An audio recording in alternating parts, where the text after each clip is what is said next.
Hello everyone, welcome to my channel. I hope कि आप सब ठीक होंगे और आप सब अपनी स्टडी कर रहे होंगे, जैसा कि मैं बोलती हूँ अपनी हर वीडियो में। तो आज का जो हमारा टॉपिक है वो है विल्हेम वुंट के बारे में, जो कि एक साइकोलॉजिस्ट थे, जो कि फादर ऑफ एक्सपेरिमेंटल साइकोलॉजी थे, फाउंडर थे मॉडर्न साइकोलॉजी के। तो आज हम इनके बारे में पढ़ेंगे। यदि हम इनके लाइफ की बात करें तो 1832 में इनका बर्थ हुआ था और डेथ हो गई थी 1920 में। तो जानते हैं इनके बारे में कि कैसे इन्होंने अपनी लाइफ में अचीव किया और कैसे ये हमको एक बहुत ही इम्पोर्टेंट अचीवमेंट ये हमको दे के चले गए। तो सबसे पहले देखिए इनकी लाइफ के बारे में, इनके बैकग्राउंड के बारे में जान लेते हैं। इनका इनका बर्थ हुआ था 16 अगस्त को 1832 में इन बाडेन जर्मनी में। इन्होंने जो स्टडी की वो मेडिसिन्स की और इसके अलावा फिजियोलॉजी की इन्होंने स्टडी की, जिनकी वजह से इनको हेल्प हुई। इन्होंने साइंटिफिक मेथड्स जो स्टडी में यूज़ किए थे ह्यूमन माइंड के स्टडी के टाइम पे, तो उनको यहाँ से बहुत ज़्यादा हेल्प मिली थी। इन्होंने स्टडी की किस की मेडिसिन्स की और फिजियोलॉजी की इन्होंने स्टडी की थी, जिसकी इनको आगे जाके बहुत ज़्यादा इनको हेल्प मिली जब इन्होंने साइंटिफिक मेथड इनको अप्लाई करने थे, जब ये ह्यूमन माइंड को स्टडी कर रहे थे तब। Next, work as assistant to Hermann Helmholtz, a famous psychologist physiologist. इन्होंने ये इन्होंने असिस्टेंट काम किया था। हर्मन हेल्महोल्ट्ज जो थे एक फेमस ये फिजियोलॉजिस्ट थे। फिजियोलॉजिस्ट देखिए क्या होता है। फिजियोलॉजिस्ट एक साइंटिस्ट होता है जो कि स्टडी करता है किसी भी लिविंग ऑर्गेनिज्म के बारे में, ह्यूमंस के बारे में, एनिमल्स के बारे में, प्लांट्स के बारे में, कि ये सब चीज़ें कैसे फंक्शन करती हैं। तो इन सब के बारे में जो स्टडी करता है उसको कहते हैं फिजियोलॉजिस्ट। इसके अलावा इनका जो बैकग्राउंड है वो इन्फ्लुएंस करता है हमको कि अप्लाई करें हम एक्सपेरिमेंटल मेथड्स को टू स्टडी मेंटल प्रोसेसेस, कि हम एक्सपेरिमेंटल मेथड को हम यूज़ कर सकते हैं, अप्लाई कर सकते हैं जब हम ह्यूमन के मेंटल प्रोसेसेस के बारे में जब हम स्टडी कर रहे हैं, तो हम एक्सपेरिमेंटल मेथड्स को हम यूज़ ईजिली कर सकते हैं। तो इन्होंने इस तरीके का एक्सपेरिमेंटल मेथड इन्होंने आगे बताया था, जिसके बारे में हम अभी देखेंगे। तो सबसे पहले इनकी जो अचीवमेंट थी वो थी फर्स्ट साइकोलॉजी लेबोरेटरी इन्होंने बनाई थी। तो ये देखिए इन्होंने कहाँ बनाई थी। इन्होंने एस्टेब्लिश करी थी यूनिवर्सिटी ऑफ लिप्जिंग जर्मनी में। कब बनाई थी? 1879 में। इन्होंने ये जो लेबोरेटरी थी ये साइकोलॉजी की फर्स्ट लेबोरेटरी थी, फर्स्ट लैब थी। इससे पहले जो साइकोलॉजी थी उसके लिए कोई भी लेबोरेटरी नहीं थी, तो फर्स्ट इन्होंने ही बनाई थी। This was the first even laboratory devoted to psychological research. ये फर्स्ट ऐसी लेबोरेटरी थी जो कि डिवोटेड थी साइकोलॉजिकल रिसर्च के लिए, कि जहाँ पे साइंटिस्ट जो थे, जो साइकोलॉजिस्ट थे, वो बैठ के आराम से साइकोलॉजिकल रिसर्च कर सके। It officially mark the beginning of psychology as an independent science. और यहीं से ही जब ये इन्होंने ये लैब बनाई थी, तब से ही साइकोलॉजी को एक इंडिपेंडेंट साइंस के रूप में देखा जाने स्टार्ट हो गया था या देखा जाने लगा था। इसके अलावा देखिए इन्होंने साइंटिफिक स्टडी ऑफ माइंड भी इन्होंने की है, जो कि इनकी सेकंड अचीवमेंट्स थी। इनसे पहले before Wundt psychology was a part of philosophy. जो वुंट के इस काम से पहले कि उन्होंने एक अलग से लेबोरेटरी बना दी थी साइकोलॉजी के लिए, तो उससे पहले साइकोलॉजी जो थी वो एक पार्ट था किसका? फिलोसफी का।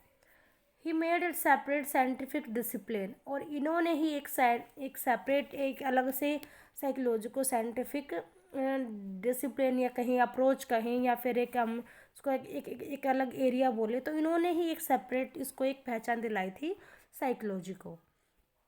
He emphasized experimentation, observations and measurement in studying the human mind. इन्होंने एम्फेसाइज किया था कि एक्सपेरिमेंटेशन पे, कि एक्सपेरिमेंट किए जाने चाहिए। देन यदि हम एक्सपेरिमेंट करेंगे तो हम ऑब्जर्व करेंगे कि हमारे एक्सपेरिमेंट का रिजल्ट क्या रहा, देन हम उसको मेज़र करेंगे जब हम स्टडी कर रहे हैं ह्यूमन माइंड को। तो मतलब इन्होंने ही एक साइंटिफिक तरीका, एक साइंटिफिक डिसिप्लिन साइकोलॉजी को बनाया है कि हम साइकोलॉजी को लेके एक्सपेरिमेंट कर सकते हैं। We can observe and we can measure all things about human mind. Next है मेथड्स ऑफ इंट्रोस्पेक्शन। तो इसमें देखिए, Wundt use introspection looking inward as his main research method. जो सबसे मेन रिसर्च जो इनका मेथड था वो था इंट्रोस्पेक्शन। इंट्रोस्पेक्शन यदि हम बात करें, इसका मतलब क्या होता है कि हम खुद का, सेल्फ का हम एनालिसिस करें, हम खुद के अंदर झांक के देखें कि हम क्या हैं, हमारे अंदर क्या कमियां हैं, क्या हमारे अंदर खूबियां हैं। तो हम इनर देखें, हम अपने अंदर देखें कि हम क्या हैं, हम अपना खुद का हम सेल्फ एनालिसिस करें। Trained subject describe their thoughts, sensation and feeling when exposed to stimuli like light, sound, etc. यहाँ पे मतलब क्या है कि जो ट्रेन जो सब्जेक्ट्स होते हैं, मतलब जो जो उनको पहले से ट्रेनिंग मिली हुई है, तो वो डिस्क्राइब कर सकते हैं अपने आप को, अपने थॉट्स को, कि मेरे माइंड में ये थॉट्स आ रहे हैं, मेरे को इस टाइप की सेंसेशन मैं फील कर रहा हूँ या कर रही हूँ। फीलिंग्स इसी प्रकार से कि मेरे को क्या फील हो रहा है जब मेरे को कुछ मतलब स्टिमुली मेरे को मिल रही है, लाइक लाइट, साउंड। तो मतलब जो जिसको पहले से ट्रेनिंग दी गई होगी ना, वो जो सब्जेक्ट होगा, वो जो पर्सन होगा, तो वो उसको इजीली आपको डिफ्रेंशिएट करके बता देगा कि, क्योंकि उसको इंट्रोस्पेक्शन पता है कि मैं खुद को कैसे एनालिसिस कर सकता हूँ। तो इसी वजह से वो हर चीज़ को बिल्कुल आपको बारीकी से बता देगा। इसका एम क्या है? To study the elements of conscious experience, कि जो जो हम कॉन्शियस अपने माइंड में जो हम फील कर रहे हैं, या फिर जो हमारे सेंसेशन आ रहे हैं, जो हमें थॉट्स आ रहे हैं, तो उनको स्टडी करना, उनके एलिमेंट्स को, कि ऐसा क्यों हो रहा है, क्या हम एक्सपीरियंस कर रहे हैं हमारे माइंड में। तो वो सब चीज़ें यहाँ पे इसका एम है मेथड्स ऑफ इंट्रोस्पेक्शन का। इसमें है एग्जाम्पल, देखिए, यदि एक पर्सन है, if a person saw an apple, यदि किसी ने एप्पल देखी, they describe its colour, shapes and feelings it evoke. जो भी उसको दिख रहा है कि यहाँ पे मतलब क्या कलर है एप्पल का, यदि आपने एप्पल देखी है तो आप उसको इजीली डिस्क्राइब कर पाओगे ना, क्योंकि आपको उसके फीचर्स दिख रहे हैं, आपने उसको अच्छे से देखा है। तो इसी प्रकार आपकी बॉडी है, इस प्रकार आपका माइंड है। यदि आपने अपने आप को ही जान लिया, यदि आपने अपने आप को ही समझ लिया, तो आप हर एक चीज़ को आप अच्छे से उसको एक्सप्लेन कर पाओगे, जैसे कि आपके थॉट्स क्या आ रहे हैं, क्या आपकी सेंसेशन है, क्या आपकी फीलिंग है, चाहे वो किसी भी स्टिमुली को लेके हो, किसी भी रीज़न को लेके हो। तो उसको ईजिली आप उसको अच्छे से एक्सप्लेन कर पाओगे, चाहे वो खुद के बारे में ही हो, चाहे वो हमारे इनर के बारे में ही हो। नेक्स्ट है यहाँ पे स्ट्रक्चरलिज्म। तो देखिए, जो स्ट्रक्चरलिज्म है यहाँ पे, Wundt approach focus on the structure of the mind. यहाँ पे ये बात करते हैं स्ट्रक्चरलिज्म में कि हमारा जो माइंड होता है उसका एक स्ट्रक्चर होता है। इसी बात पे वुंट जी ने फोकस किया है। ही believe the mind could be broken into basic elements, कि जो माइंड है वो बेसिक एलिमेंट में हम उसको ब्रोकन कर सकते हैं, वो एक्चुअली है, जैसे कि सेंसेशन में, फीलिंग्स में और इमेजेस में, कि हमारे माइंड में है ना, ये पार्ट्स अवेलेबल हैं पहले से ही, सेंसेशन, फीलिंग्स और image. This approach was later expanded by his student Edward Titchener. बाद में इनकी इस अप्रोच को आगे बढ़ाया इनके स्टूडेंट एडवर्ड टिचनर ने। आगे है इनके कुछ इंपॉर्टेंट बुक। मैंने सोचा कि यहाँ पे ये भी आपको पता होना चाहिए, क्योंकि कभी क्वेश्चन आ जाता है एग्जाम में। तो फर्स्ट है प्रिंसिपल ऑफ फिजियोलॉजिकल साइकोलॉजी, जो कि उन्होंने दी थी 1874 में। This book explained how psychology could be studies scientifically. It links mental processes with psychological function. Sorry, psychological नहीं, ये फिजियोलॉजिकल है। तो यहाँ पे कहने का मतलब क्या है कि जो इनकी बुक थी प्रिंसिपल ऑफ फिजियोलॉजिकल साइकोलॉजी, जो उन्होंने दी 1874 में, तो इसमें उन्होंने एक्सप्लेन किया है कि जो साइकोलॉजी है उसको हम साइंटिफिकली तरीके से हम उसको स्टडी कर सकते हैं। और इस मतलब जो माइंड होता है, जो हमारी मेंटल प्रोसेसेस हैं, वो कोरिलेटेड रहती हैं, वो लिंक्ड रहती हैं फिजियोलॉजिकल फंक्शंस के साथ। इन्होंने इस बुक में सिर्फ यही एक्सप्लेन किया है। आगे है वुंट एक्सपेरिमेंट्स मेथड्स, कि इन्होंने कौन कौन से मेथड्स यूज़ किए हैं। इन्होंने use control laboratory experiments to study reaction time, attention and sensory perceptions. इन्होंने एक कंट्रोल लेबोरेटरी एक्सपेरिमेंट किए, मतलब कि एक अंडर द कंट्रोल रखा हर हर मतलब आइटम्स को, या फिर कहें हर सब्जेक्ट को लेबोरेटरी के अंदर, टू स्टडी रिएक्शन टाइम। क्यों रखा उन्होंने कंट्रोल? रिएक्शन टाइम को मेज़र करने के लिए, टेंशन को मेज़र करने के लिए, और सेंसरी परसेप्शन को मेज़र करने के लिए। Collected quantitative data to understand the mind objectively. इन्होंने कलेक्ट किया क्वांटिटेटिव डाटा को, इन्होंने यहाँ पे क्वालिटेटिव नहीं लिया, इन्होंने यहाँ पे क्वांटिटेटिव लिया है, हमारे माइंड की ऑब्जेक्टिविटी को देखने के लिए कि हमारे माइंड में किस प्रकार की ऑब्जेक्टिविटी आ रही है, उस सब को देखने के लिए इन्होंने ऐसा किया था। आगे है believed in the scientific observation of mental process like how the mind organise experience. Believe करते हैं साइंटिफिक ऑब्जर्वेशन में, क्योंकि जब भी तो इन्होंने लेबोरेटरी बना दी, ये बिलीव करते थे साइंटिफिक ऑब्जर्वेशंस में हमारे मेंटल प्रोसेसेस को लेके। तो इन्होंने यहाँ पे माइंड, इन्होंने ऐसा क्यों कहा, इन्होंने बताया कि जो हमारा माइंड है वो ऑर्गेनाइज कर रहा है, कैसे ऑर्गेनाइज करेगा वो हमारे एक्सपीरियंस को, कैसे वो उन सबको हमारे माइंड में स्टोर रखेगा। आगे है की कंसेप्ट, इन्होंने क्या क्या दिया उसको हम शॉर्ट में जान लेते हैं। देखिए, सबसे पहले बात करेंगे कंसेप्ट के, देन हम बात करेंगे उसकी एक्सप्लेनेशन की। सबसे पहले है कॉन्सेंसनेस।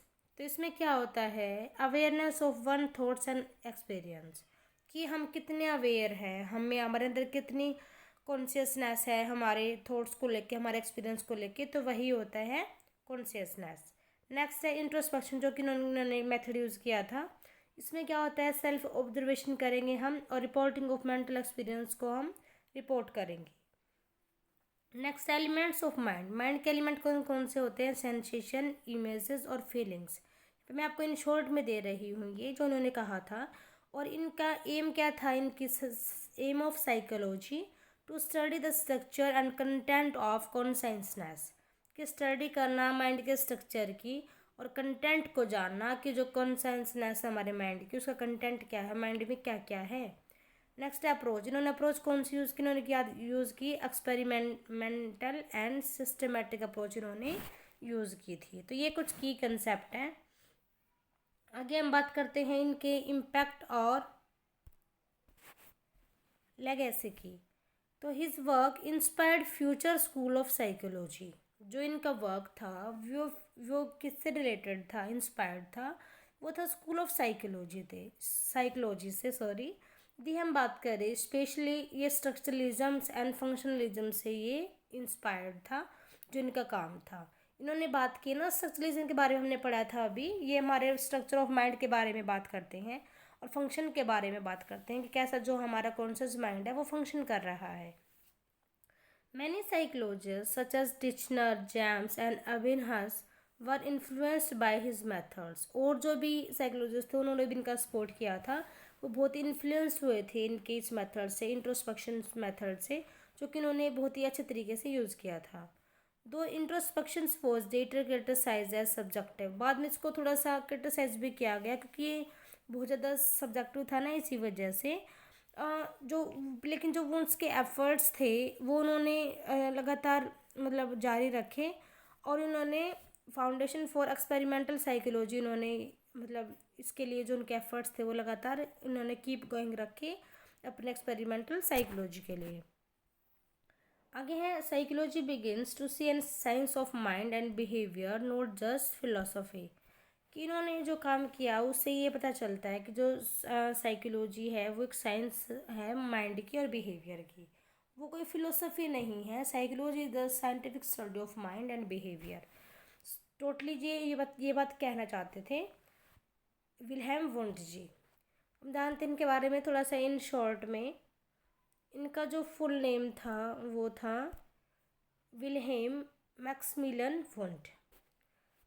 बर्थ हुआ था 1832 में जर्मनी में, डेथ हुई थी 1920 में। टाइटल क्या है इनका? फादर ऑफ एक्सपेरिमेंटल साइकोलॉजी इनको कहा गया है, क्योंकि इन्होंने ही एक्सपेरिमेंटल साइकोलॉजी की को एस्टेब्लिश किया था, उसकी स्थापना की थी। क्योंकि जब इन्होंने सबसे पहले लेबोरेटरी बनाई थी, first laboratory of psychology in 1879 in Leipzig Germany में।